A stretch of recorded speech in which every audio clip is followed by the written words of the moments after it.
Welcome.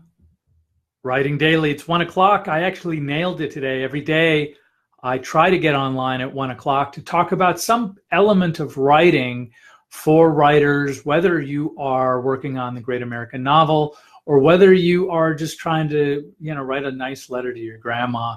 It doesn't really matter. We're going to cover the gamut of stuff because writing is such a crucial, I think, important part of our lives in terms of a daily basis.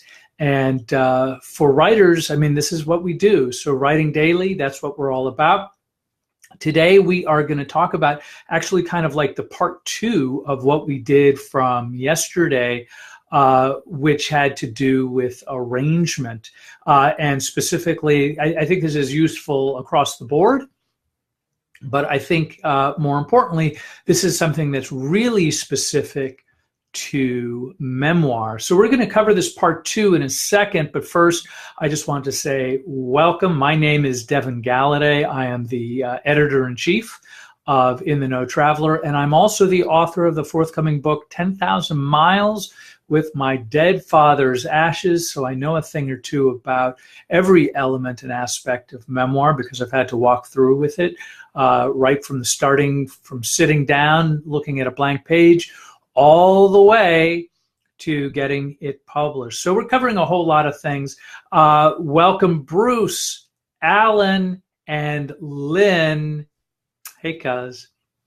So anyway, I hope your life is good today. And as always, if you like what I'm doing, please consider hitting the like button with ferocity. And, if you have a comment, a question, whether you're watching me live or whether you are watching me on YouTube or listening to iTunes or Stitcher or one of the many other places that I have the great privilege of being seen. So I want to first refresh a little bit of the note that I was reading from yesterday. This comes from Publishers Weekly, an article called 5 Tips for Writing a Memoir from the author Will Boast. And this was from point one where the conversation started happening. If fiction is the art of invention, memoir is the art of selection and arrangement. We talked a lot about selection yesterday. We're going to dive into the arrangement part of it today.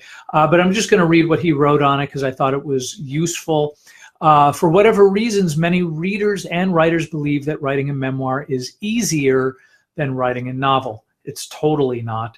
And it's all because it's already happened. The thinking seems to go. So all you have to do is put it on the page, if only, ! As I once heard Joyce Carol Oates remark, beginning a memoir is like having a dump truck pull up beside you and tip a couple tons of garbage on your head. Writing about your own life or family, everything suddenly seems relevant, from the most dramatic events to the smallest ephemera. I know I am not the only writer to have drafted hundreds more pages than I needed, writing about whole episodes, many of them revealing earth-shaking of the utmost vital importance, etc., that would eventually just cut, realizing that they didn't add to the narrative emerging from the morass of pages I was accumulating. I think it took me a year at least before I stopped suffocating under all the stuff that goes into a memoir and started to find among the debris the struts and beams that would form the structure of the story. So I think it's great stuff. Anthony Frank, hello back at you, my friend. I hope you're terrific. So anyway, we're talking about memoir. We're talking about what to do with it. So last time we spoke about this idea of the art of memoir and selecting the particular stories and the necessity of writing a lot of stuff so you can start picking and choosing the things that really start emerging in a particular direction with your story. And I think it's critical. But what's really important is this idea that putting them in an order is also kind of crucial, right? With fiction, I think it becomes a no-brainer that we have flashbacks and we move back and forth in terms of time. I think the natural inclination is for a lot of new writers is to kind of keep it chronological And that's honestly, that's how I wrote my story. I never really planned it for it to be chronological. But what I did was I quite literally, when I had the stories, when I had selected the process, I quite literally wrote them on index cards and I put them in order in a timeline, just so, if nothing else, I had a sense of where things needed to go and where things happened before other events. So that was important, because honestly, if I started writing about one thing and forgetting about details and going to another, things would get really confusing for my reader. And I didn't want that. And it was just be an extra burden when we got into the process of editing. So what does that mean? Let me give you an example of when we talk about arrangement in your writing, and this is true of any writing, I believe, certainly any long form writing, is that the arrangement, and what I would probably just call ordering for the simplicity of explanation, is that if I am talking, let's say as an example, let's say I'm writing about my relationship with Santa Claus. One day I maybe, maybe the chapter 1 is I'm 4 years old and Santa Claus comes and I'm opening up Christmas presents, right? How fantastic is that? Then I may want to jump to in the future where I learn that Santa Claus may not be what I thought Santa Claus was, or who Santa Claus was. And by the way, if you're watching this and you're 6 years old, Santa Claus is coming to your house, I'm sure, this December 25th. But if you are not, there might have been a point in time where you realize that this thing that you thought was real may not have been as real as you had hoped it was.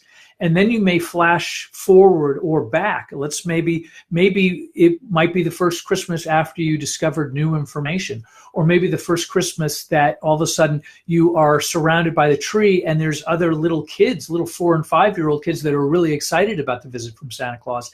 And maybe you flash forward 25 or 30 years into the future, where all of a sudden now you have your own kids and you debate on how you present Santa Claus, or if you celebrate Christmas at all, or your relationship with religion, or whatever it may be. The joy is with Memoir is that there's not a lot of rules. You can kind of go in whatever direction that you want to present your story however it is that you want to present it. But the point is that when you're ordering things, I think most good memoir never goes in a chronological order. I mean, I think the only time you read chronological order memoir is when you're reading like a celebrity autobiography over a certain, I start on a television show and then the show went to its second season and here's what happened in the final season. I think for literary, we want to play around with this time so we can inform the reader of the kinds of events that may be happening in the future. And part of that sort of like flash forward or flash forward was great, is for foreshadowing information that may not be entirely revealed to the reader at the time.